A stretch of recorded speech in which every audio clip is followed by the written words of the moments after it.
salue tous dans le nom précieux du Seigneur Jésus-Christ.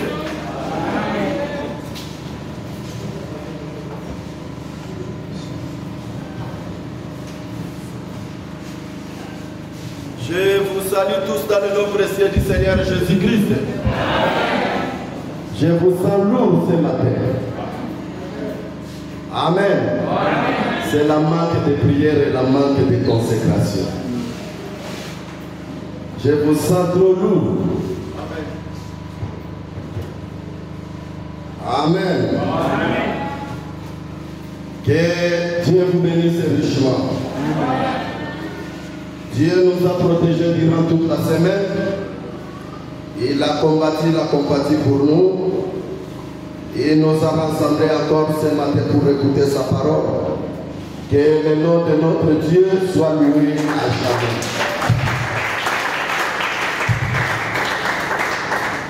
Les gens viennent beaucoup en retard. Nous sommes presque à 11h. 11h15 minutes.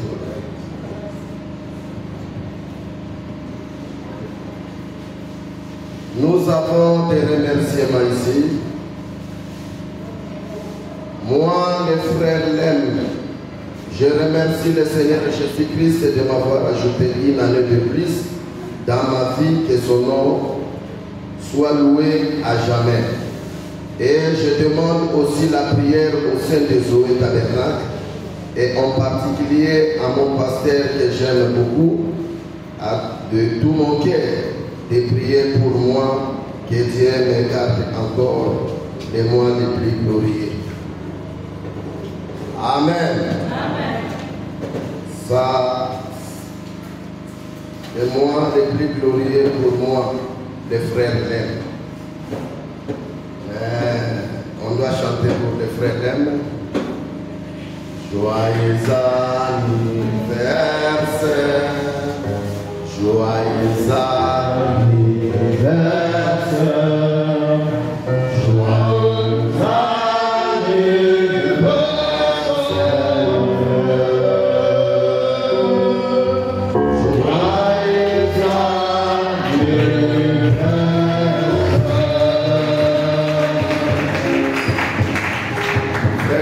on va prier pour vous.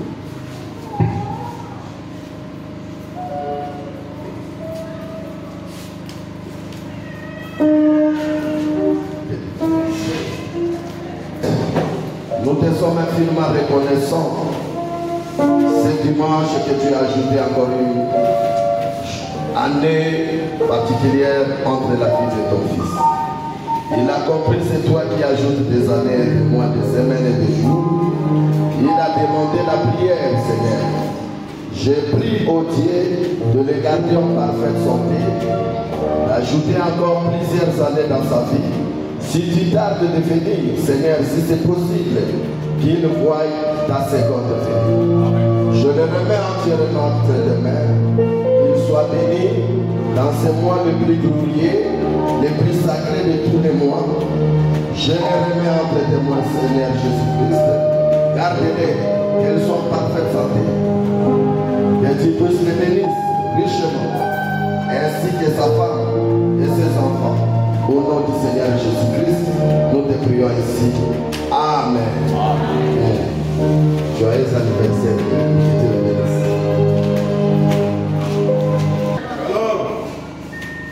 Moi, la Sainte Marie, je remercie le Seigneur d'avoir ajouté une année de plus dans la vie de mon fils Jean-Claude. Le petit Claude, Dieu a ajouté une année de plus dans sa vie. Que le nom de notre Dieu soit loué à jamais.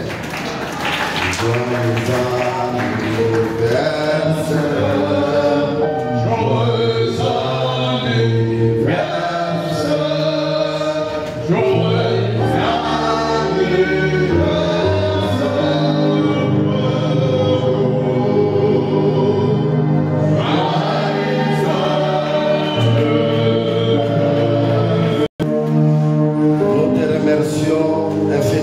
d'avoir ajouté une année de plus dans la vie de mon fils Jean-Claude.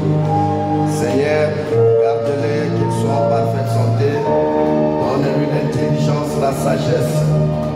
tu tardes de venir, Seigneur, si tu tardes de venir, mon Dieu, si c'est possible, qu'il voie ta seconde venue.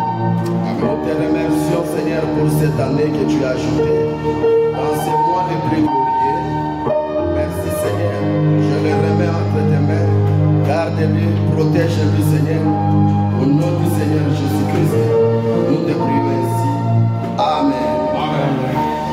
Joyeux anniversaire.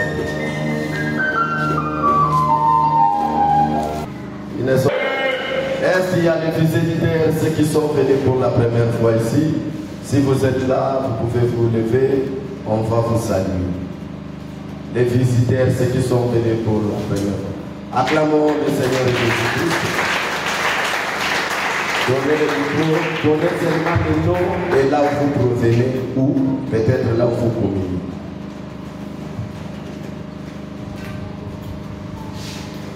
Je suis votre frère, je m'appelle Dogo Sylvain, j'habite à l'hôpital de Kalama. Je suis un chrétien, j'ai pris aussi à l'église universelle de Jésus-Christ. C'est aujourd'hui que Dieu m'a fait une grâce accompagné de prier avec vous dans le centre. Amen. Amen. Acclamons le Seigneur Jésus-Christ. Bonjour. Je m'appelle Zekaria et j'ai été invité par une sœur de l'église, la sœur Julie. Et pour la première fois que je fais communier ici, j'étais aussi en voyage, donc c'est pour une première fois que je viens dans une église tabernacle de l'environnement. Acclamons le Seigneur Jésus. C'est la sœur divine qui l'a invité à amener des rameaux. J'ai vu les catholiques en train de passer avec les rameaux. Amen. Aujourd'hui, c'est une fête. Est-ce que vous êtes à la joie ce matin pour écouter la parole de Dieu? Ce n'est pas comme ça qu'on acclame pour Dieu. Acclamons d'abord pour Dieu. C'est comme ça qu'on peut acclamer pour Dieu. Amen, amen. Frère bien-aimé, aujourd'hui vous n'avez pas bien chanté. La louange d'aujourd'hui, vraiment, je n'ai pas senti ça. Est-ce que vous avez senti ça? Vous n'avez, c'est pas comme ça que nous chantons. Tout ça, c'est le manque de la prière et le manque de la consécration. Vous nous amenez de lourdeur. Vous ne priez pas, vous ne jeûnez pas. Toute la semaine, vous êtes que dans la nourriture et dans le boire. C'est pour cela que vous nous amenez la lourdeur. Et les autres diront toute la semaine, ils n'ont pas venu, il va venir seulement les dimanches pour les revoir encore l'autre dimanche. Amen. Amen. Frère Salem, venez d'abord nous réchauffer. Aujourd'hui, Jésus était rentré à Jérusalem sur le dos d'Inanès et on avait étalé des pagnes. Jésus n'avait pas piétiné les pagnes, mais c'est l'agneau qui avait piétiné cela. Amen.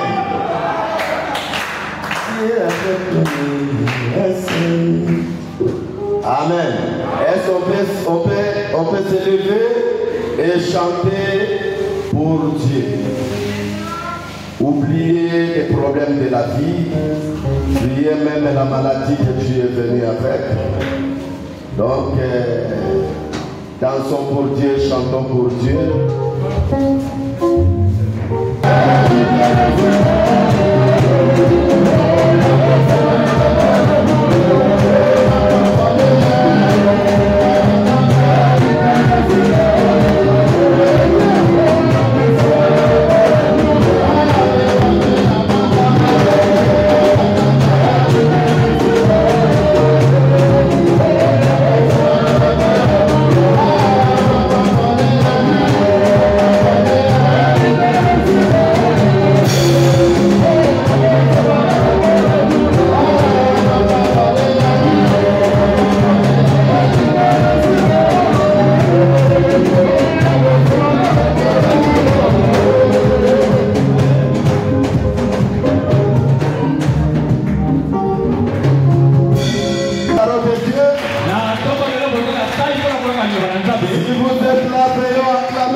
nous lever pour la lecture de sa parole.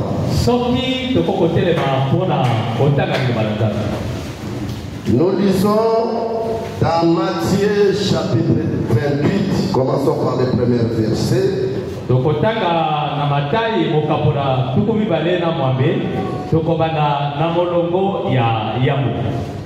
Après le sabbat, à l'aube du premier jour de la semaine, Marie de Magdala et l'autre Marie allèrent voir les sépulcres. Maria ya Ingubabandara, Pena Maria Bakendaki Kotala Malita. Il y avait un grand tremblement de terre. Car un ange du Seigneur descendit du ciel, fait rouler la pierre et s'assit dessus. Son aspect était comme l'éclair, et son vêtement blanc comme la neige. Les gardes tremblèrent de peur et de virent comme mort. Mais l'ange prit la parole et dit aux femmes, pour vous, ne craignez pas, car je sais que vous cherchez Jésus qui a été crucifié, et il n'est point ici. Il est ressuscité comme il avait dit. Venez, voyez le lieu où il était couché. Il allait promptement dire à ses disciples qu'il est ressuscité des morts. Voici, il vous précède en Galilée. C'est là que vous le verrez. Voici, je vous l'ai dit. Elle s'éloignait promptement de ses prières, avec grande joie. Elle courut porter la nouvelle aux disciples. Voici Jésus vint à leur raconter. Et dit, je vous salue. Elles approchèrent pour saisir ses pieds. Et elles prosternèrent devant lui. Alors Jésus leur dit, ne craignez pas. Allez dire à mes frères de se rendre en Galilée. C'est là qu'il me fait. Tendre Père Céleste, encore une fois nous te sommes infiniment reconnaissants. Nous ne prêchons pas un Jésus qui est mort, qui est scellé dans la tombe. Mais nous prêchons un Jésus vivant au ciel du ciel. Et nous voulons ce matin que Jésus qui était ressuscité d'entre les morts, qu'il puisse ressusciter dans nos vies pécheurs, qu'il puisse ressusciter dans nos cœurs. Oh Dieu, nous voulons parler de ta résurrection. Seigneur Dieu Tout-Puissant, si tu n'avais pas accepté la mort, mais toi tu l'as accompli et tu es ressuscité, et tu nous as dit de ne pas rester là à la tombe, mais d'aller en Galilée. C'est là où nous allons te trouver. Merci Seigneur. Bénis cet Auguste ensemble. Pardonne nos péchés, nos manquements. Que rien ne puisse arrêter d'agir, oh Dieu. Aucun péché non confessé ne t'arrête, oh Dieu Tout-Puissant, d'agir. Et tous ceux qui ont des péchés, pardonne-les Seigneur. Prends tous ces péchés, jette-les dans la mer pour ne plus se souvenir. Oh ton humble serviteur, je t'apprête mon corps, oh Dieu. Bénis aussi l'interprète de ça. Bénis cet Auguste ensemble. Apprête les pas de tes enfants qui sont en afin qu'ils viennent écouter. Merci Seigneur Dieu. Nous remettons ce glorieux moment. Oh Dieu, Aujourd'hui, tu étais accueilli à Jérusalem. Les femmes avaient étalé leur panne sur la terre. Ils étaient debout dans les rues de Jérusalem avec des rameaux à la main. Ils criaient, Hosanna, au fils de David. Oh Dieu, ce matin, nous te crions dans nos cœurs. Hosanna, fils de David. Marche, Seigneur, non pas sur les pannes, mais marche sur nos cœurs. On nous fait des défis. Merci Seigneur.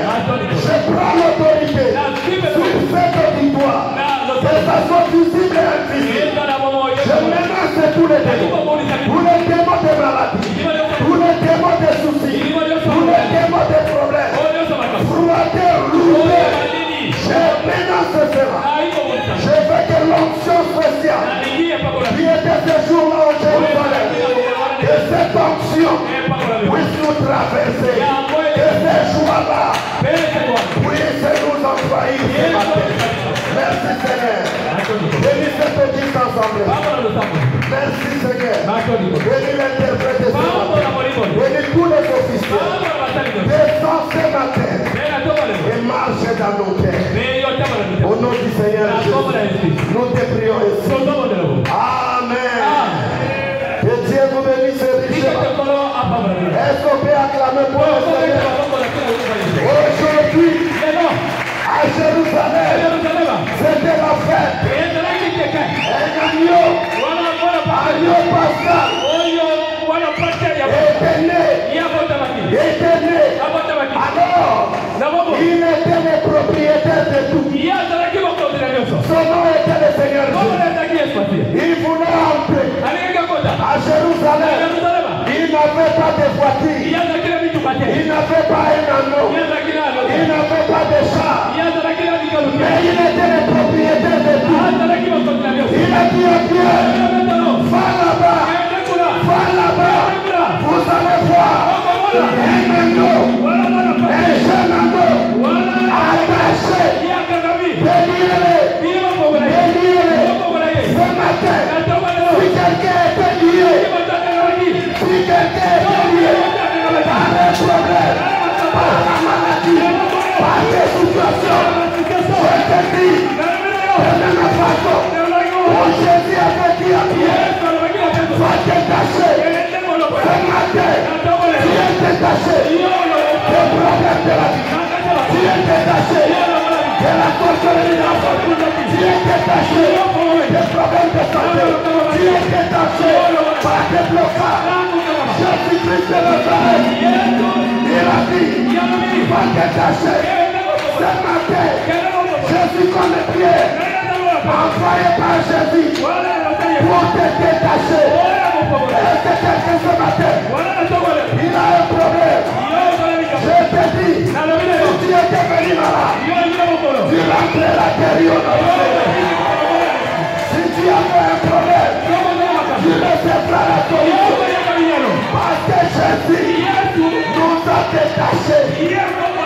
Alors Pierre, il a détaché. Il a mené l'anneau. Le propriétaire de la naisse, il a demandé, vous l'amenez où? Ils ont répondu, les propriétaires. Qui étaient les propriétaires? C'était le Seigneur Jésus. On en a besoin. Ce matin, le même Jésus a besoin de toi.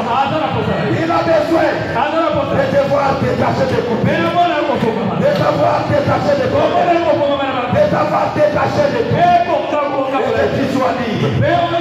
On l'a amené un anneau. Il a monté dessus. Il est ordinaire. Alors il venait pour saluer les morts. Et Jésus venait pour mourir pour vos péchés. Plus question de condamnation des péchés. Je vais régler cela une seule fois pour tout. Pierre a amené l'anneau. Jésus a monté Il voulait rentrer à Jérusalem. Arrivé seulement à la porte de Jérusalem. Les femmes ont étalé les repas. Ils ont étalé les repas. Ils ont étalé les repas. Pour que Jésus puisse rentrer. Les rameaux à la main. Ce matin, on n'a pas besoin d'étaler les repas. Ce matin, on n'a pas besoin d'étaler les avions. Mais ce matin, on a besoin d'étaler nos cœurs.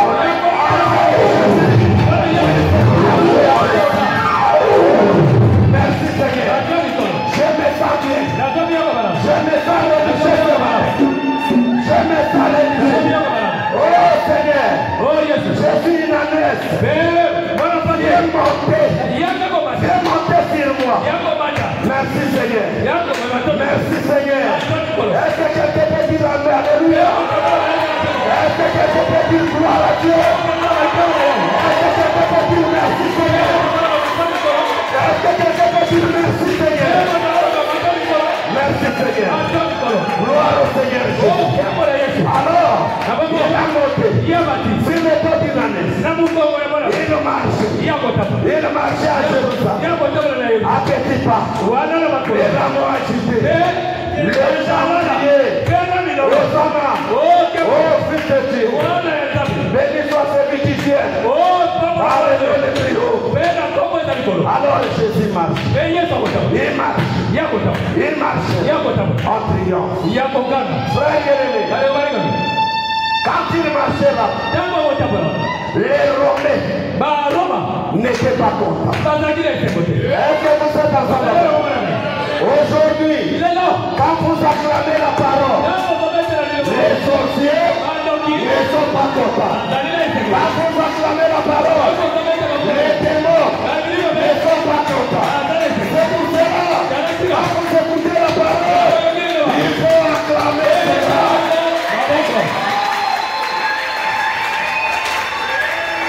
Quelqu'un peut laisser son cœur, Jésus marcher dessus. Et Jésus marche sur nos cœurs ce matin. Comme il avait marché à Jérusalem. Est-ce que vous êtes ensemble avec nous? Est-ce que vous êtes ensemble avec nous? Mes frères bien-aimés, Jésus n'avait pas marché au-dessus des pagnes. Qui a été marché au-dessus? C'est la naisse. C'est-à-dire la gloire était divisée en deux. La gloire qui portait Jésus et piétinait la gloire que Jésus devait recevoir. Oh bien-aimé, celui qui a le Saint-Esprit, il partage la gloire. Il est assis à la droite de sa majesté. Pas il sera, mais maintenant, il est assis dans les lieux célestes. Laissez Jésus marcher sur votre cœur. Amen. Afin que nous puissions changer. Alors, il était parti. Il appelle les 12. Il est dit, il faut qu'on monte à Jérusalem. Mais là, le Fils de l'homme sera sacrifié.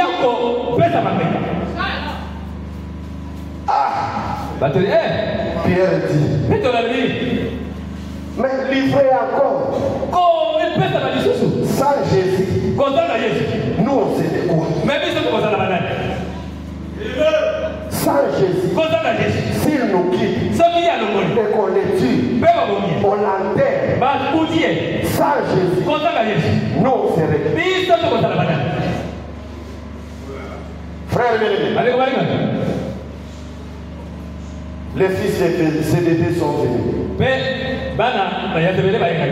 Ils ont dit, Seigneur, nous voulons te demander une chose. Nous voulons que ce jour-là, que nous puissions s'asseoir l'un à la droite et l'autre. Jésus les a regardés. Il les a demandé. Vous ne savez pas ce que vous demandez. Est-ce que vous pouvez boire la même coupe que moi? moi je dois.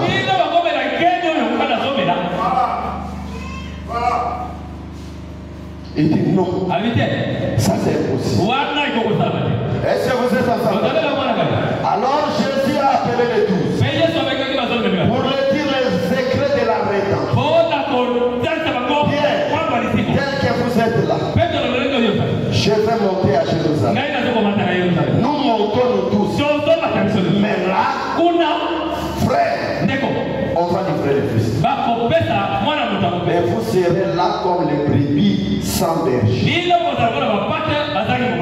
Pierre dit, Seigneur, partout où tu seras, moi je serai. Ça c'était la chair. La chair peut dire, je viendrai chaque jour à l'église. Mais la chair ne viendra pas. Est-ce que quelqu'un peut dire amen? Mais si l'esprit dit que je viendrai chaque jour à l'église, l'esprit viendra.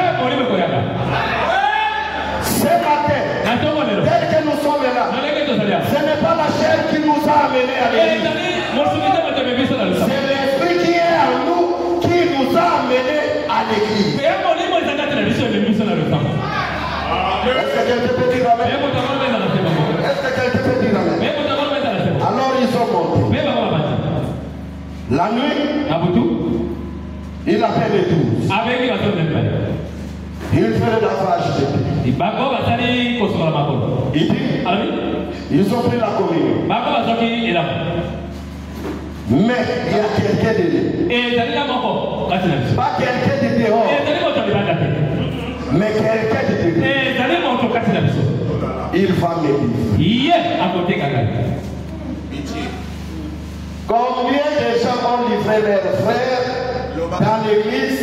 Combien de gens ont livré leurs sœurs dans l'église?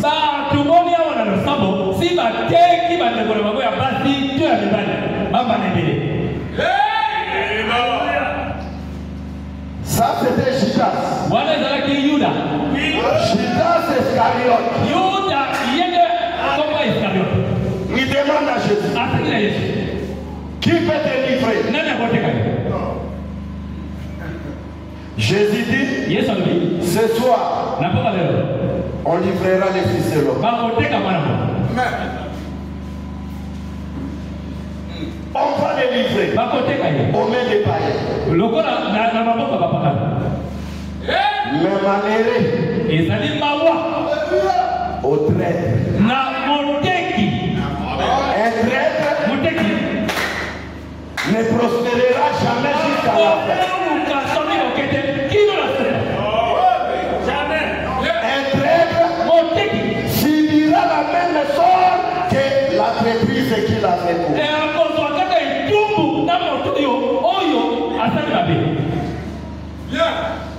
Et il y a des traîtres qui trahissent Jésus aujourd'hui. Qui crucifient Jésus pour la deuxième fois à la croix. Par leur mode de vie. Je n'écoute pas un amen. Si c'est la vérité, dites amen. Quand tu ne vis pas la parole, tu vis la vie de cache-cache. Tu es comme Judas Iscariote.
Je voulais écouter un bon amen.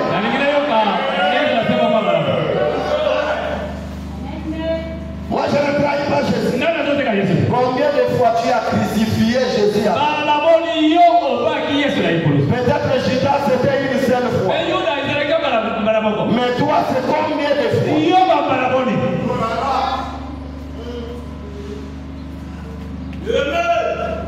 Est-ce que vous êtes ensemble avec moi? Les prophètes Abraham, quand Jésus rentrait à la porte de Jérusalem, les pannes qu'on avait étalées, c'était des pannes neuves. Ce n'était pas des pannes déchiquetées ou des pannes en lambeaux. Non, frère, si vous voulez donner Jésus votre cœur pour qu'il marche comme lui, l'entièreté de cœur, qu'il puisse marcher. Frère, la religion de notre Seigneur Jésus-Christ, ce n'est pas la religion des têtes. Aujourd'hui, beaucoup de frères dans ce message, ils ont des situations et des déclarations de William Marion. Les frères Branham m'a dit. Les frères Branham m'a dit. Mes frères, dans leur cœur, il n'y a pas la religion. Mais leur religion est à la tête. Je vous dis la vérité. Une grosse tête avec beaucoup de déclarations, mais sans vie.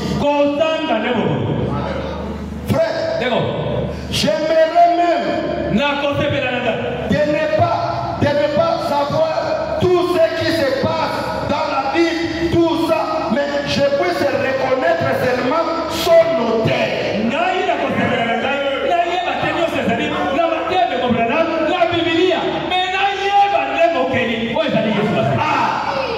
Que ce Jésus-là puisse quitter la Bible, puisse quitter les brochures, que ce Jésus-là habite en moi. Attends l'école de attends yebi kotanga la déclaration à Mosakoli. Mais il a Jésus oya kufaka oya sekwaka aya kovanda na motema. C'est juste. Na leki ata licencié. Bien. Na leki ata docteur en droit. Bien. Je vous dis la vérité. La docteur en droit dans la France des États-Unis a voté la loi. Mibali na mibali babala. Basi na basi babala. Na Allemagne na bisika mosusu bandimi moto abala nyama. Mosusu asali mariage na mbwa. Balatisi mbwa fwala. Nasa nangola telefone na. Mbwa telemi. Mobile na fridge. Makolomi bale. Makolo ya teni mobile na tolo. Azopesa yeba kisi. Frère, na moto yo wana docteur en droit. Na ngai moinga. Moto ayebi ABCD. Mais asana nzambe na motel. Nani aleki na valeur? Oh yeah. Asana nzambe na motel. Oh yeah, asana nzambe na motel. Frère, l'école eza kotangwisa bato mosika na nzambe. Ba université wana mayele ya bato ekulungana. Moto akende kobala nyama. C'est-à-dire yoto ekomi nyama. Mobali ya nyama, tomwasi ya nyama sana. Nyama ya sa. Amen. Amen. Pemo sakoli Branham alobi. Moto ya zangi molimo mosantu. Azalo kola nani. Oui, qu'on soit simplex, mon dojo simplex. Tu peux dire pas, tu peux aller comme on a l'état de la Zambie, tu peux y amender tout. Voilà. La MCB n'a pas son papa simplex, on peut le mettre à battre. Amen. Amen. Amen. Amen. Yango wana mwasi alibala. Soki akekobimana mobali mosusu aza nyama. Nayoki amen te. Mobali ya moto akekobimana mwasi mosusu quelque part aza moto nyama. Nalingai nayoka ina amen awa. Moto nyama. Azosala makambo nyama kokikosala te. Frère, nakokola ba pigeon. Pigeon aza ndeke moko fidèle oyo natikala komona na mokili te. Soki mwasi na ye akufi esili akotikala bongo ti liwa na ye. Ese nani abokola ba pigeon? Ese makambo nazoloba eza ya vrai? Ato cheni ye mwasi mosusu akobota na ye. Frère, natali ndeke oyo aza na mayele te aza fidèle na mwasi na ye to na mobali na ye. Me moto yasalemi na lolenge ya Nzambe.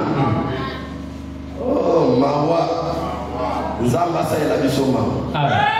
Pona kokota na lola kuna frère Nzambe asalela biso mawa. Pena moni moto motema molai lokola Nzambe te. Bato bazosala mabe Nzambe azotala. Bato baza kobika mabe Nzambe aza kotala. Bato baza kosala mabe mais mokolo moko patience ya Nzambe kokoma na suka. Ndenge komaki na ta ya Sodomo na Gomora. Patience ya Nzambe kokoma na suka. Frère, prédication mokolo moko ekosuka. Amen. Amen. Je vous dis la vérité. Mokolo moko prédication kokoma na suka. Okoyoka lisusu te. Okolukoyoka mais ekozala lisusu na efete. Je vous dis la vérité. Etikali mosika te. Amen. Etikali mosika. Amen. Mais si otokomi na ye pembeni.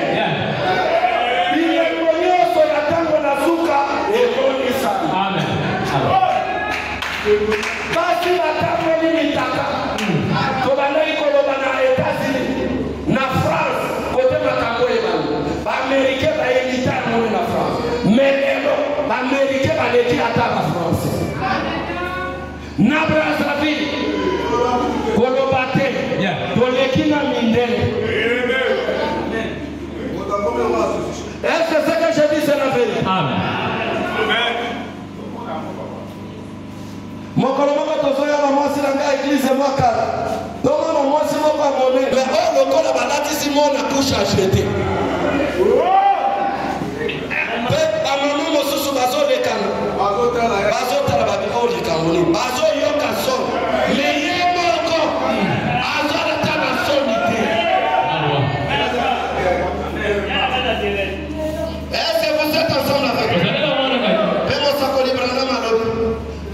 Masumo ezako se commettre ezako se pelisa motema na yo yebaka koza candidat ya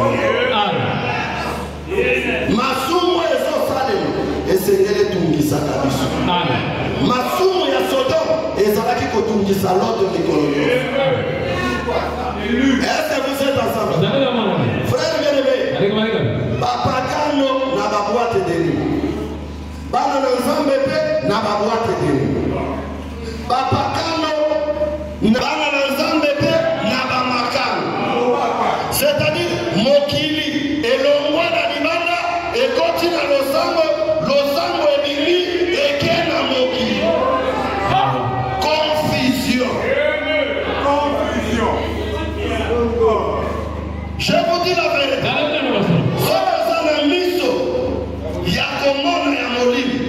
okomona ke moto ebele ozoyoka milunge mokolo chaleur ozoyoka yango ça montre que nous sommes au temps de la fin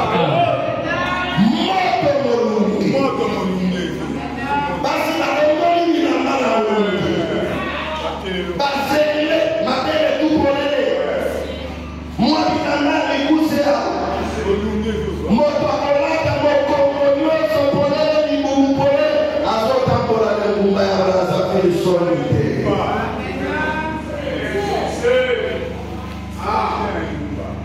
azotambola na ngumba bilamba sele bana na nzambe akomi na bilamba sele.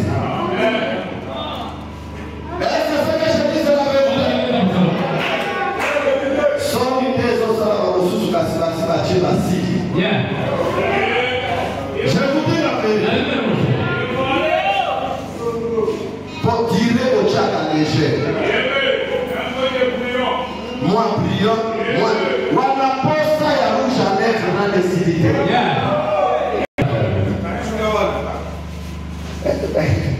Moi, base. Moi, manzake. Na fête pe akokiko plaqué moko l'église à Longoli. C'est osako komitungisa kaka yo moko. Malamu kutotika toyeba ndelo lenge oyo zalaka. Ozala hypocrite te. Frère, mwana na nzambe oyo ayoki liloba na nzambe ayoki message na bamatanga. Frère, sémence des amis. Sémence des amis.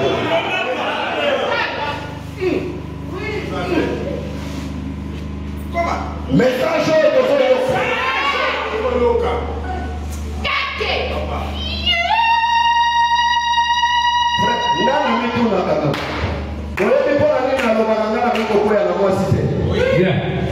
na chaka luboko na chaka nena Biblia na saka kadini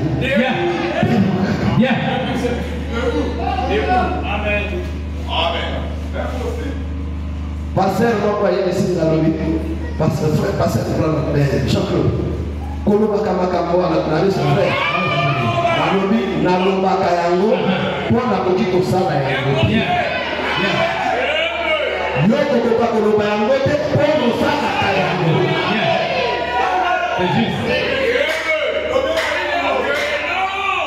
Donc là qui mosusu kuna batei na lobi prédication nanga banda moto akota na ministère soka koya na mwasi te aya kochia loboko na Biblia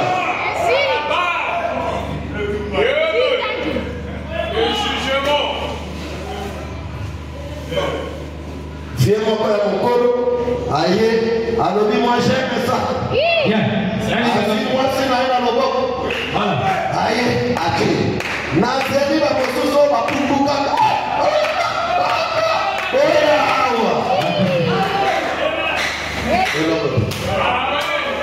frère pourquoi ya mwana na nzambe eza processus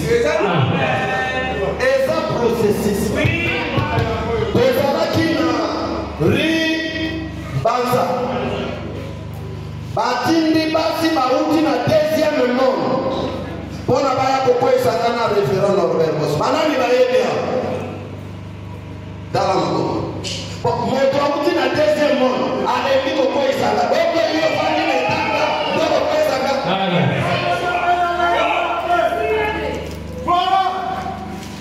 Dieu a des témoins.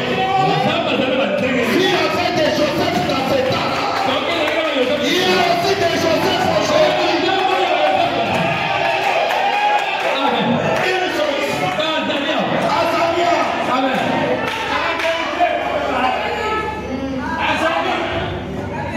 Amen.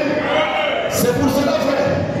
Ceux qui passent la nuit à télé du Golo et sa fidélité pour la vie. Amen.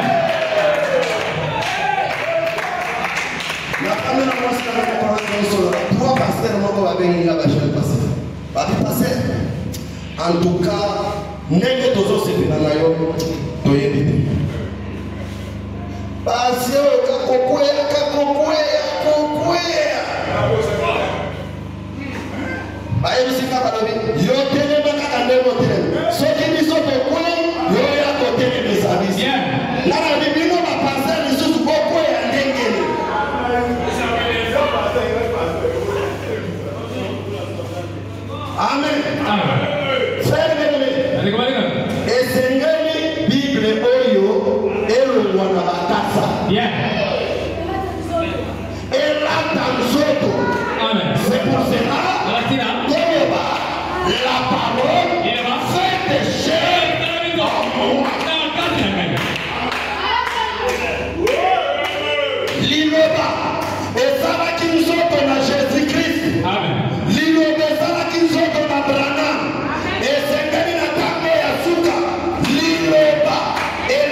Alors, oh, ndimati.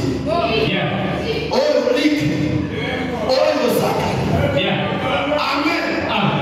Pour papa et la tanga kabine de batanga kandebo moina bisu. Amen.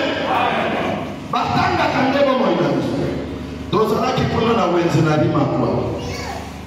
Mosi nanga kudimisa bilamba basengele na ngai basufetoma sukoni aetale ya Mungu. Ese bomo inaweza tea bato. Bomo inaweza kuatire bato kati na parole. Bomo inayoka kakurifule bato. Na bomo imabi. Frère, soko zaraki kati nere, imane ere. Eza ere yaki me ima. Kako yoti lo banza. Yebi saman joli jojo. Oliemba wana ngai mingi. Tosali te ba fantir mingi. Membandalelo yebaka kengana za mwana manza. Amen. Relation eza coupé. Amen. Amen. Amen. Nazalaki lere frère. Amen. Yo zana ere olingeko mafi eko mafi. Ere obili na ere okatia. Amen. Tango kisasa bazokundisa aza corrompre la relation bilatérale. Akobenga ambassade na ye kanga ambassadeur zo. Oya binope azo. Mais yo ambassade kufakati. Téléphone kaka numéro. Frère, moi na nzambe pona koyeza processus. Ça doit prendre des mois et des années. Amen. Je vous dis la vérité. Moi, non, pour la pourquoi, frère, et ça, il campe pour ça. Moi, tu as d'apporter la bonjour. Comment vous allez? Moi, c'est. À côté de ma frère, père. Il ne veut pas dire que je suis un frère. Moi, c'est monsieur Gilbert. Gilbert.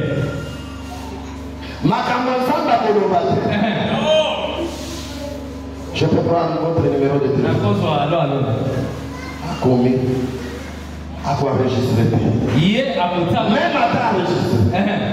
Tant que je viens à salir rétrospection. Frère, avant au monde là, dans le Bimaka, salama rétrospection, il y a Makamonioso, il y a Mabero, il y a Kutalinango.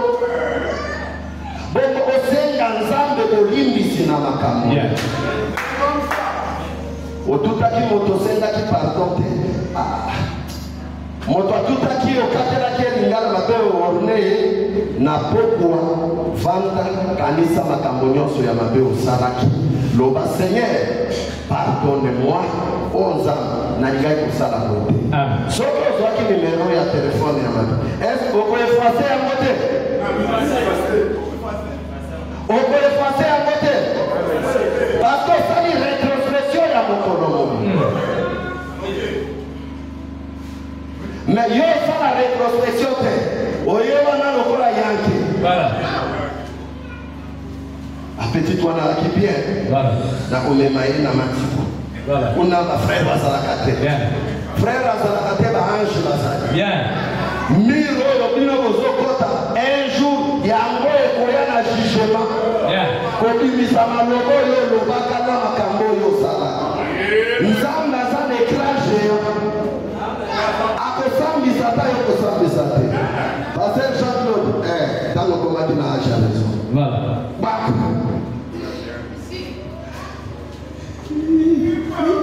Oh nan, oh ngai. Oh nan. Oh sana leo bakosamba te. Yeah. Jugement nzambe kowela na maloba te. Akobimisa kaka écrasé ya. Atalisio. Yo moko mandiko lela, oyoki soni na yo moko. Soka kolinga condamné OK. Pour épouse à koleka na jugement te. Mwasa libala koleka na sababu. Mwasi na libala koleka na kosangi sabate. Yango mona katozala ka fier mingi. Bien.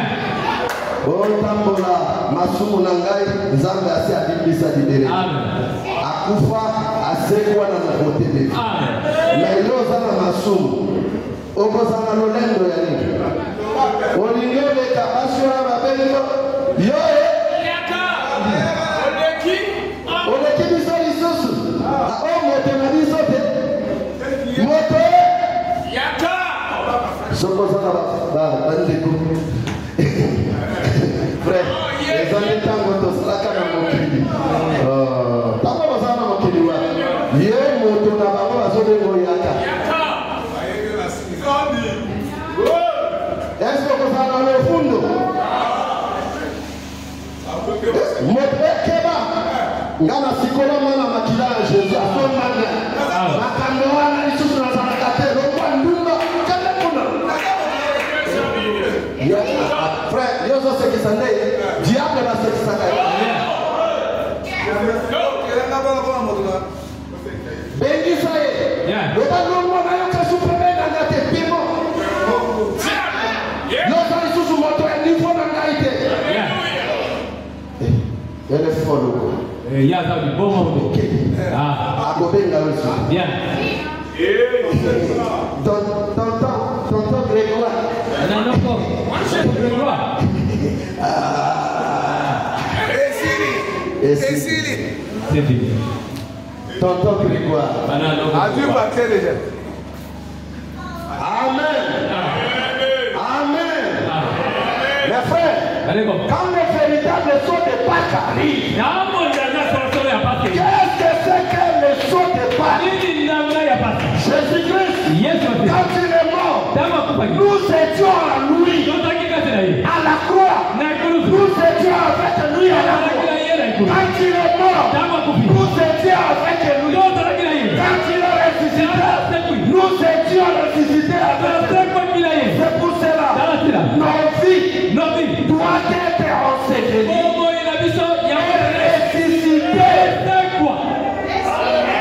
Ressuscité en nouveauté de vie.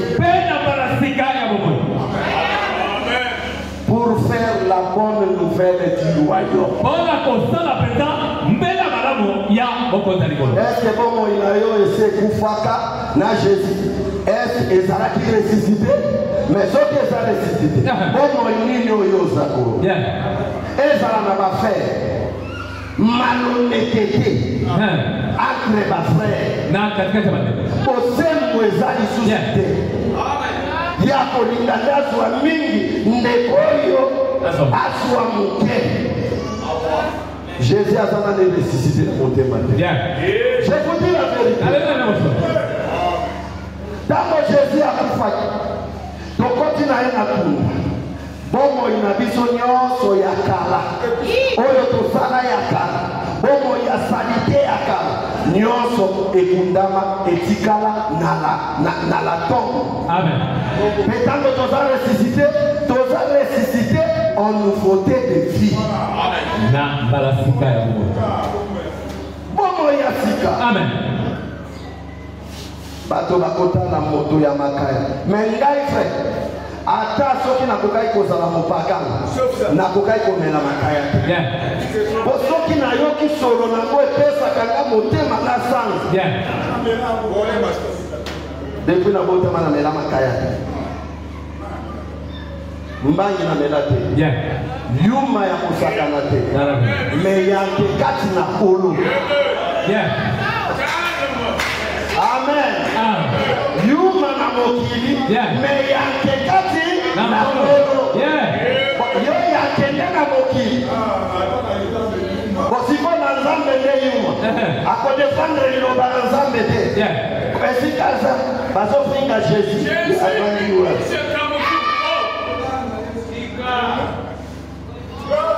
Amen. Amen. Frère bien-aimé, nous devons mourir en soi-même. C'est-à-dire mimese no kutini, okoko, masanona basi, baleki ya basi. Frère, namoni pasteur moko kuna tovandi baleki ya basi na na ye na nzoto na ye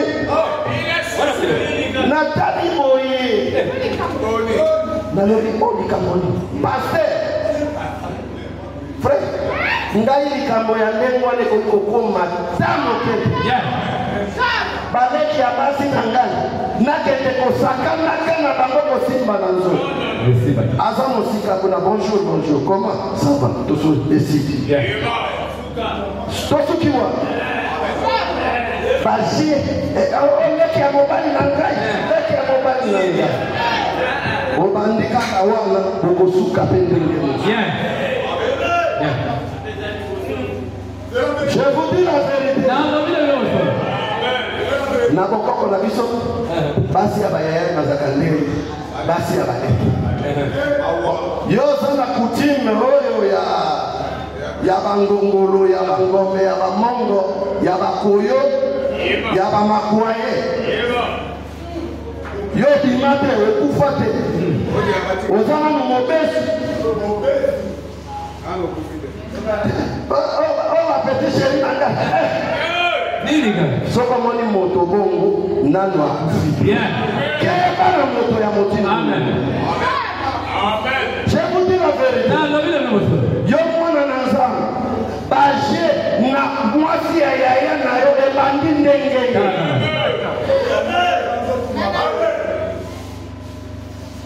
frère biloko wana ti na bamatanga bozala bana na nzambe ntango bato mboka bakoya na bapeti sheri ya kala kuna baye wana yo bokomi okoti na bokoko.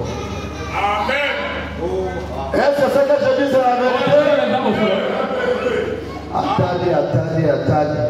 Moto azate. On peut s'en la fia. Likamboni. Yo se bimana makamboni.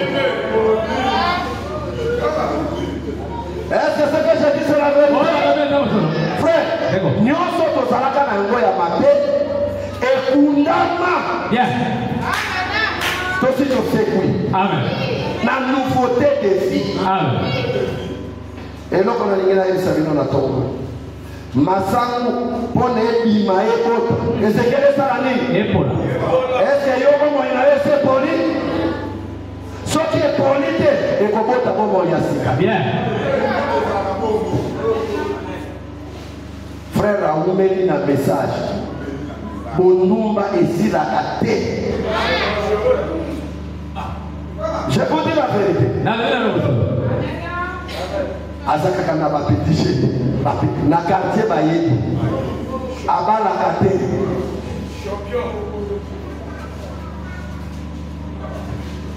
Tanga koyana losambo ayena ba péché confesser amemeli biso kilo.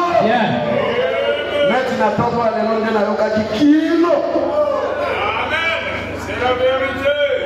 Ba péché non confessé. A confesser na moi cité.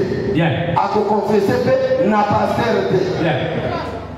Naza célibataire, yo kanga mama. La question se répond sur l'image de la bête. Prophète Branham a dit un célibataire qui a coué et c'est là que le monde a passé. A confessé du sous moi passer la terre et ma banque avec du samedi moi. Ce que j'ai pas qu'à tomber. Et possible battre. Amen. Pour nous mettre continuer kaka.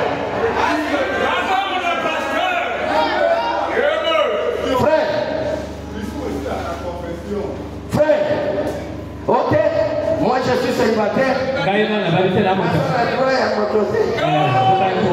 peux même pas aller compéter. Bon, on nous met aussi la dévoile. C'est la religion. Mon dit, il ne faut pas payer Isaya. On est bima, on est Isaya, on a une sorte. Pasteur a béni ici à côté. Massoum et adultère. Oh, non, ça ne concerne pas les pasteurs. Ça concerne ma femme. Moli moane kovanda kakakawa. Bien. Pe elimisanité. Et Seigneur est sa pasteur. Pasteur avec la moitié na eux. Asa la processus ya kobongisa. Bien. après abondela bengisa milimo wana ekende yo moko kobengisa molimo oyo mabesa kati na yo. C'est ça l'enseignement, pasteur. Ono tobondela na nguyani yo zana na lisumu yekobo nzamba koyoka yote ozana lisumu ya pite nzamba koyoka yote okobondela nini moto ya telema ndeya ya kobondela po abengisa milimo wana. Est-ce que vous êtes ensemble avec moi? Bandeko moko baye komona ngai mwasi na ngai ya eglise mosusu paster na bango ayebisi ye ke ndenge mwasi oyo mobali akwei aye kobongisa ayebisi ngai limbisa ye paster parole elobi bongo te il faut tokende kaka epai ya mobali ya mwasi wana na mwasi wana nga namona ye mobali na ye mpe amona bongo tobongisa lika bongo baye komona na esi bango c'est une partie de la parole mais cette parole on peut le faire seulement entre les frères et les sœurs. Je voulais écouter un amen. Mais entre les païens on ne peut pas le faire. Il y a une autre écriture que le frère Branham dit dans croire en Dieu. Croire en Dieu, je crois 200 et quelques, 210 ou 220. Bateau Basana, ligne électronique, je crois que ça y a 1950, quelque chose ça. 210 ou 210. La croire en Dieu. Frère Branham, moi si moko aye komona ye nzamba beti ye na lisumu azaki nango ya ekobo basala opération pe akokufa aye pa frère Branham ayebisi ye likambo nini oza nango abombi. Frère Branham a dit c'est vraiment de l'esprit atali alobi ozobika na mobali ta cafétéria moko voiture moko ya mokuse boye mobali wana obimaki na ye kombo na ye Georges. Oui, c'est la vérité frère. Va arranger avec votre mari. Soki na yebisi ye libala ekosi mais yo batela libala na yo mais kuna likolo ekokende te okokende te. Frère Branham a dit bon, le gars yo le mobile no pe asana kawa. Moi il y a quoi ça la côté, il y a quoi ça la côté. Moto va pas se croire en Dieu. Moto va pas se côté. Alors frère Branham a dit il y a asana kawa. Okende okokutana na nzela. Place terre. Mobile ba benga ki adimi ba kutana ba bongisi. Limbisa na kenda ke pa frère Branham. Frère Branham a dit singa boui ngai na sala kibo na trompa kiyo moi mobali ta lobi ngai pe na trompa kiyo aza moto na nzambe babongisi na nzela baleli wana bakumbali ba ye pa frère Branham abondeli mwasi apiki. Est-ce que wana za une partie à parole te? Frère mama bana soki akuyaki aye kobongisa nzambe aye na moto olingo sakwisa eti wata papa ya bana kuyaki olingo sambwisa eti wata asi asambo.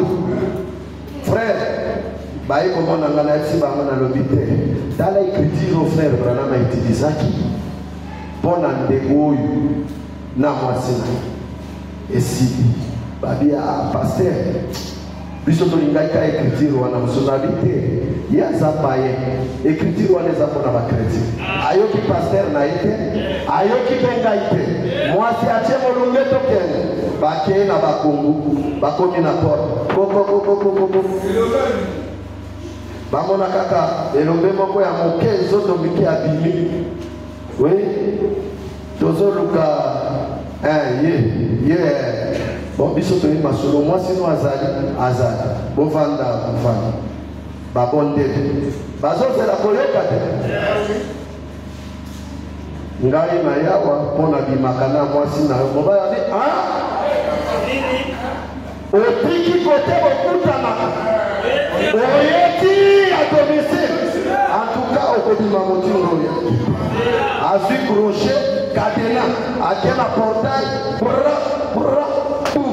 abengi bandeko ya mibali baye babeti lokutu bakuki awo bakuki kote mwasi oyo atiaki bakende bakati bilamba motaka oyo eskize ngai beta bato tole moya marché eza te mwasi kuna bakota na nzoto bon soki bayokaki paster bayokaki mpe paster mosusu ese balingaki bazwa lojiti oyo bazwaki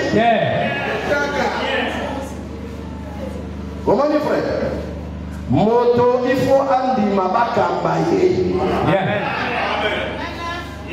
nga nalobaka yango soki olingi nakamba yo te malamu obima oluka kote oyo okozala era awa tolingi bato ya motu makasi te obimi oke koluka ngambo paster chakwe yo ozoluka bato te nazoluka nde bana ya nzambe nazoluka bato te bana na nzambe basimiliaka na liloba na nzambe soki totikali ata mitano tozobanga nzambe soki tokondeli nzambe nzambe akiti tala eglise nde yango eglise eza tuluku ya babuke te babuke kaka wana babuke motema ya libanga mwana na nzambe soki ayoki liloba na nzambe amikitisi yo ozotelemela liloba na nzambe otelemeli nzambe meme bible na ancien testament elobi moto ya kotelemela maloba ya basacrificateur esengelaki baboma ye soki okufi na nzoto te kasi na molimo okufi nakoluka ngo na ancien testament. Amen. Amen. Frère, osotangia asina tanga ngopea. Soko koki kosuma. Amen. Amen. Amen. Amen. Tango yozo ye papa se. Nalikam. C'est que yo koki nalikam wana te. Omeni amona pasteur. Pour que pasteur appelle ça yo solution. Amen. Pasteur appelle yo solution nalikam. Yo telemeli yamo. Mais on considère la conséquence. Na yebisa ki frère moko akosomba vélo te. Ayoki ngai. Na yebisa vélo les affaires te. Moi j'étais dans les affaires. Même ma taxi les affaires te. C'est juste. Taxi à moi moko zala chauffeur. Amen.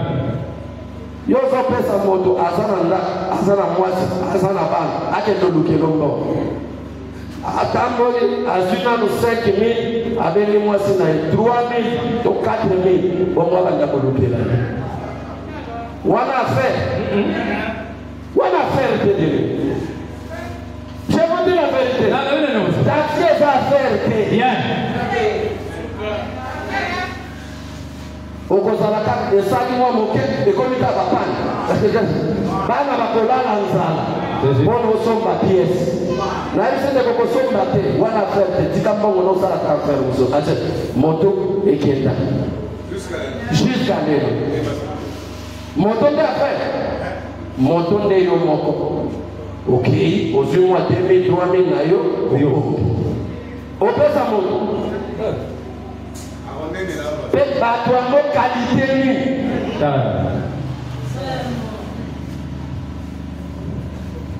Amen. Amen. Amen. Je dis quelque chose. Je vais terminer. Na comment ça? Est-ce que banda ondima Jésus a ressuscité kati na motema na yo? Frère, d'accord. Moto ya limbisaka makambo te nzambe nano akoti na motema na yo. Amen. Je vous nalinga na yo kaina amen. Eloko moko na sala constant na bato bato balingaka kaka baloba malamu na bango oloba mabe na ye mais soki balobi mabe ya moto ye asepeli mais soki balobi mpo na ye okomona bimisi manzaka mais mpo na moto mosusu ya kosepeli yango wana bible elobi na biso linga ndeko ndenge oza komilinga yo est-ce okokoma kolinga ndeko ndenge oza komilinga yo moko frère nazotuna nani okolinga ndeko ndenge ozomilinga yo moko réponse ezozala te nakela epa basere toloba nano verité na bonzoto boye okoki kolinga ndeko kokokokana na yo moko peut-être moko aza wana tomboli mosaka nakoyebisa ye bilambo ya alataka oyo ya kitoko wana azwa yango nyonso apesa ndeko wana paser elambo oyo nasomba yango na pasi osomba lisusu na pasi ndenge yo lobi olingi ndeko frère Saint-Esprit nde kolinga ndeko Saint-Esprit ekolinga ndeko lokola yo moko mais soto ekoki kolinga même oyo bobotami na etata moko mama je vous dis la vérité yo soki lopango moko kasi kabona na katikati opesa bandeko epesi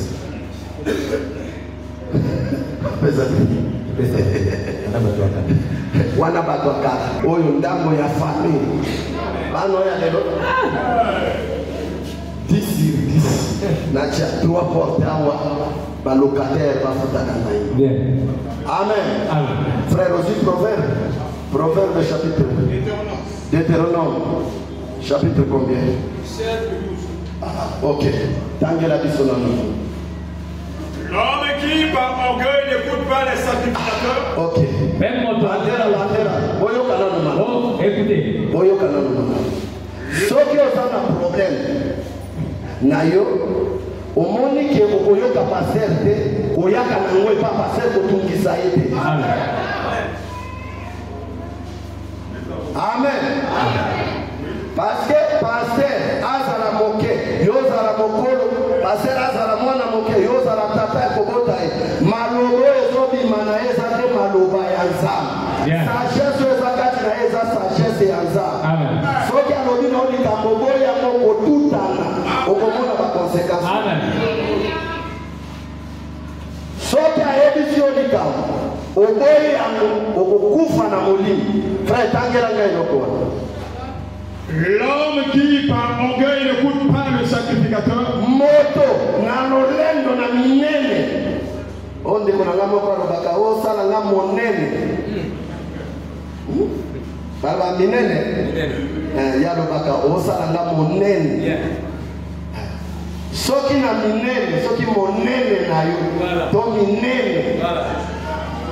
Oboyi koyoka makambo pasera zo yebisa yo. Frère, continue. N'écoute pas le sacrificateur. Oyoki nganga nzambe te. Là, c'est là pour servir l'Éternel. Azali wana pona kosalela kolo. Ton Dieu. Nzambe na ye. Ou qui n'écoute pas le juge. Soki to yoki basambisi te. Cet homme sera puni de mort. Moto wana akokanga ye na Israël babomi ye. Amen. Soki pasteur akati likambo yo koliko yo eza ya kokatisa te okundi na ndeko oswani na ndeko okundi na mwasi pasteur soki aye nde kopesa kimia eloko na koyebisa bino biene moto moko aza spécial koleka moninga awa na losambo oyo aza te ezala mwasi na ngai ezala bana na ngai ezala ngai moko biso nyonso toza ego na losambo na moto afutaka dini na oyo afutaka dini te biso nyonso tozali ndenge moko naza na parti pris te. Est-ce que vous êtes ensemble? Mwana na nga soki azwi likambo na moninga nakokata yango na katikati naza na parti privé. Mwasi na ngai azwi likambo na se nakokata yango na milie soki akwei nakoyebi so okwei osalaka boye te. Amen. Oloba teke no passer alingaka nde ngai kuna te naza passer ya modele wana. Naza passer ya modele wana. Naza passer nde ya katikati. Papa. Ya katikati. Ya ngambo moko te. Amen. Esengeli koyebaka position na ngai.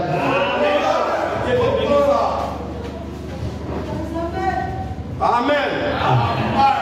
Nokyo ya komona ngana soutenaka pase soki nazwi likambo ngana zwaka makambo na bato nani ongala sina zwa na likambo moto te. Amen.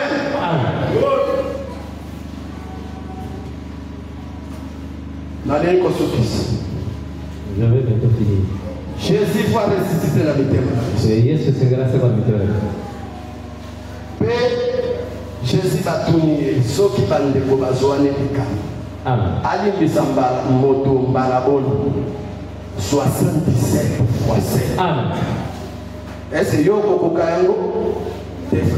Ese ngeli molimo mosantu aya. Amen. Po molimo mosantu nde akokokaya. Amen. Mais biso tokokokate molimo mosantu. Amen. Ah frère oyo asi atekisi. Bien aimé. Namoni na passer à ça le bikambo honorable pour le bikambo. Ba Nicolo pe ba lupu. Mais namoni etikali na biso kaka. Encore mandumba. Il faut to symbolisa. Frère akomi moi Nicolo wana o mema moi libende. Voilà.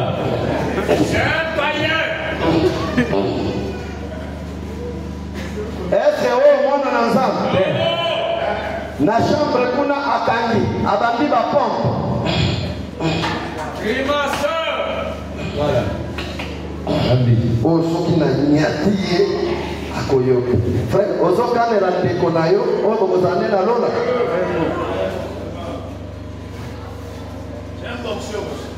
Bon, yo nde boxer. Soki poza boxer.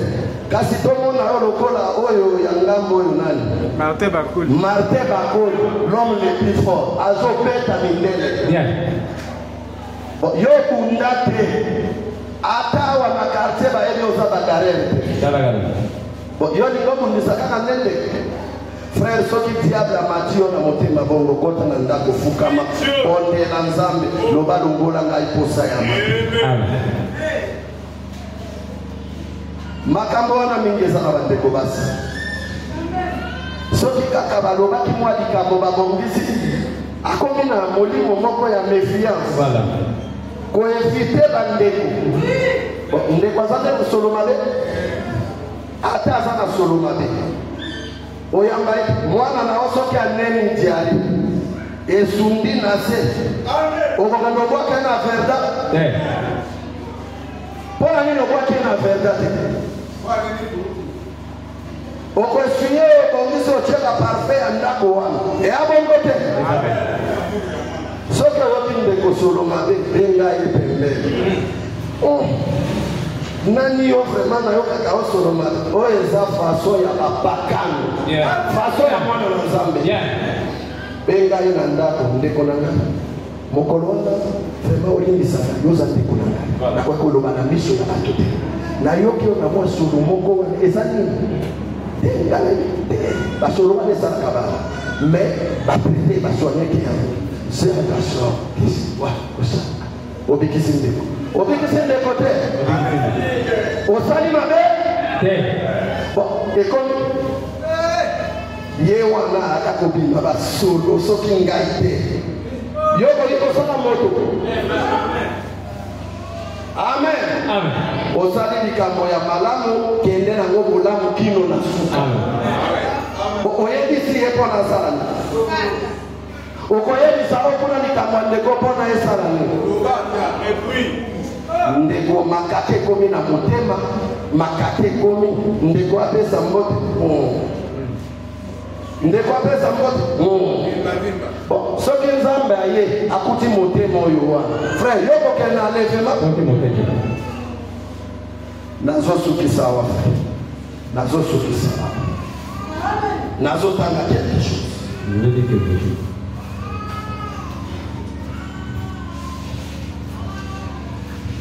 Je vis dans l'église, s'en ira-t-il avant la tribulation? Et ce matin-là, l'ange dit à l'autre, 67. Après qu'il donnait le message, il lui dit, hâte-toi et viens ici, car je ne puis rien faire jusqu'à ce que tu sois arrivé. Et j'aimerais que vous remarquiez ceci ce matin, car nous devons arrêter ici à cause de la ligne de la prière. Mais j'aimerais vous dire, vous devez cesser tout avant que cela puisse arriver trop tard. Amen. Avant trop tard, amen. Écoutez. 69. Avant qu'une goutte de pluie tombe du ciel, Noé entra dans l'arche. Et avant que les bombes atomiques frappent cette nation, l'église s'en ira dans l'enlèvement à la rencontre du Seigneur Jésus. Il dit, ainsi que les missiles sont installés, les percuteurs sont tirés, les anges tous en position. Alléluia. Les grands corridors du ciel sont bondés. Les harpes sont toutes accordées. Les grands orchestres ont déjà répété. Très bientôt, ça sera l'état pour l'église du Dieu vivant de partir à la maison. Celle qui attend sans venir. Tout est en place. Je suis très heureux. Je deviens très fatigué. Oh, pour cette ère glorieuse, tout est mis en place. On attend que la délégation du ciel qui est sur la terre puisse monter au ciel. Est-ce que vous s'est préparé? Nous avons la voyage. Il y a un petit 14 ans à Togoki. La bombe atomique est Kobeta. Va installer en la Russie déjà dans la guerre. Europe est côté. États-Unis est côté. Azo yokate, azo tout akaka. Azo nyata kaka. Azo nyata. Nalanda kilobi akoni soki na quartier, soki na ville nini wana. Anyati bato bakufi. Azo yoka montote. Pe atimisi basumare moko banda mokili banda totikala komona biloko ya memo. Ba Americain bakamu. Eza na kati ya océan. Evanda kakuna. Mais abimisi yango akabisa bango. Oye ko bombarder États-Unis. Oye ko bombarder la France. Poutine yema kwa lobi la France eza lokwa nzizi na mato inangashi. Amen. Ni na kolinga kosonokipe na bango na kosonokipe na bango. Amen. Amen. Yozo liaka imboto. Ozotala ya Nzambe te. Israël a bombardé Cisjordanie nyonso. na Gaza. Gaza ezesika oyo Goliath azaki koya kotelema na Gaza. Yango na Israël azobomba. Donald Trump alobi il faut pas déplacer bango wana balukela bango bamboka ya kofanda. Nde toza na likambo yango sikoyo. Frère, sikoyo soki ba déplacer bango. Troisième temple bakoluka babanda kotonga yango te. Natalaki nalalaka mokolo wana désert. Biloko nyonso ezalaka na temple ya Salomo na Jérusalem, Babel, tout basi basangisi. En or, banini tout, même le fêtage de l'église, basali yango na feuille d'or. Ndenge ezalaka, basi ba. Rabe on a alodi nazo zelaka autorisation ya Nations Unies na Israël. Totonga temple yasi. Frère, yondo zo sakana. Ozo mona neti tolali tolamuki taiza. Pe soko lingoye batokomi na taya suka mikolo ezoke mbali. Nani a remarqué yango? Amen. Okofanda kama moke 12h17. Ofandi moke 16h17. Olali moke 13h17. Frère, tokomi na taya suka. Conseil na kopesa bino ndenge na yaka kotoka awa opesaka ngeloko te. Mais conseil na kopesa bino botia bomoi na bino na molongo. Ozalaki na bapetit chéri.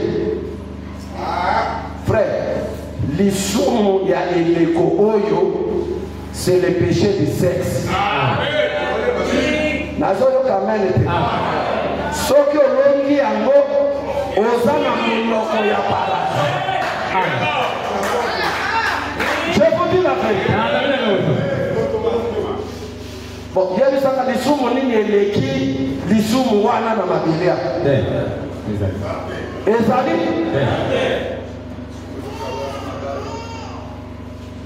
lisumu ezokoma.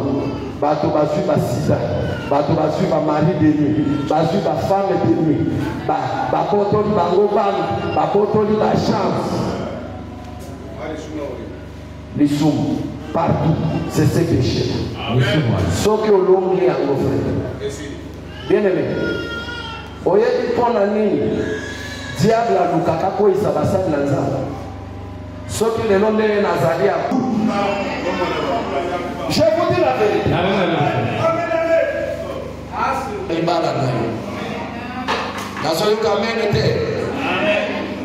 Obebisi virginité na ndako ya bapara ozambodi. Nous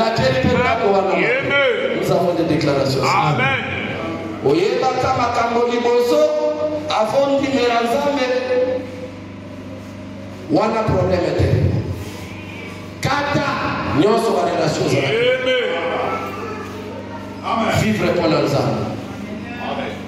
Okozala na puissance. Okozala na autorité. Okozala respecter. Respecter bien aimé. Est-ce que je dis la vérité? Mokolo wana tokende biso nyonso. Banani bakozala prêt pour l'enlèvement. Banango na maboko.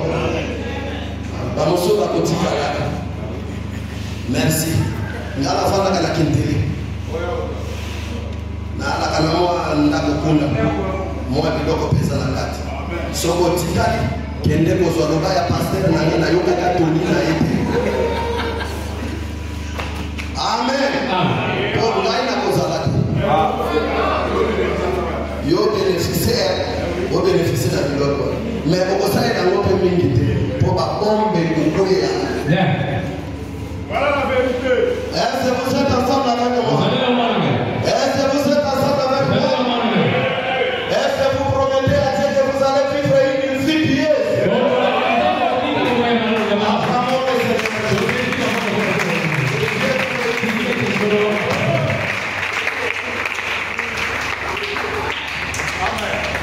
Matea ya ozungu lobi okutana lisuba na nduka mibali na atuka na komona kozala silence.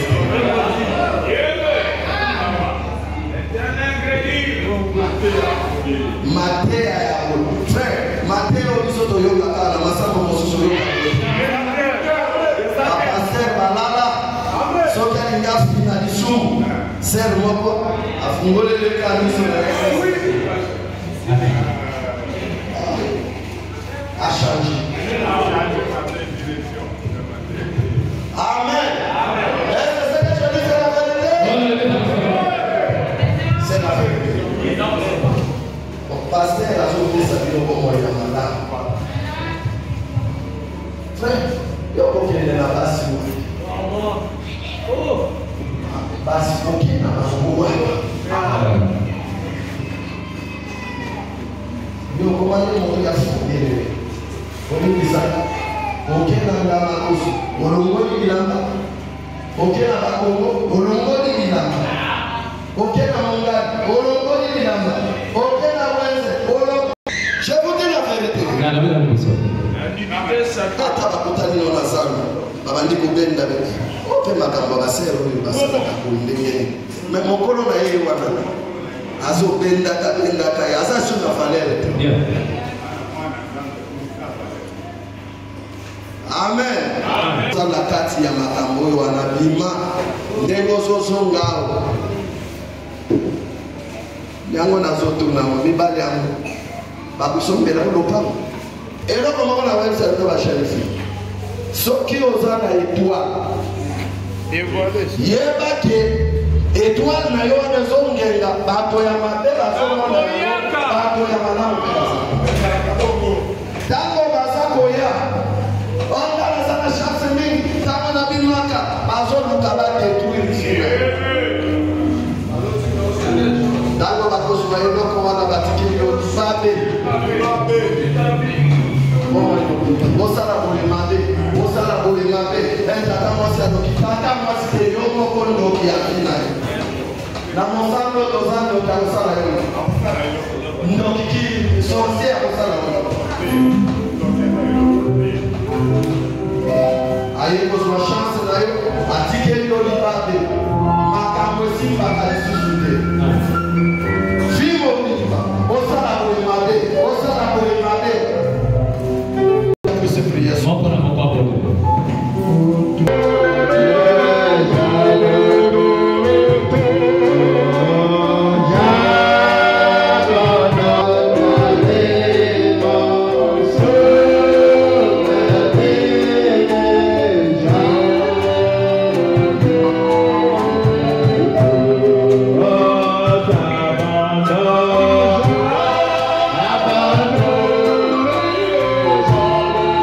Oh,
la manière que toi tu nous as fait. Seigneur, s'il y a quelqu'un ce matin, il n'est pas encore ressuscité, il n'est pas encore mort et ressuscité. Fais-lui grâce, Seigneur. Oh Dieu tout-puissant, nous voulons que tu puisses ressusciter dans nos vies, de nous donner la nouveauté de vie, de marcher avec toi, d'être des épîtres écrits et lus partout. Que la vie puisse ramener beaucoup d'âmes, mon Christ. Seigneur Dieu tout-puissant.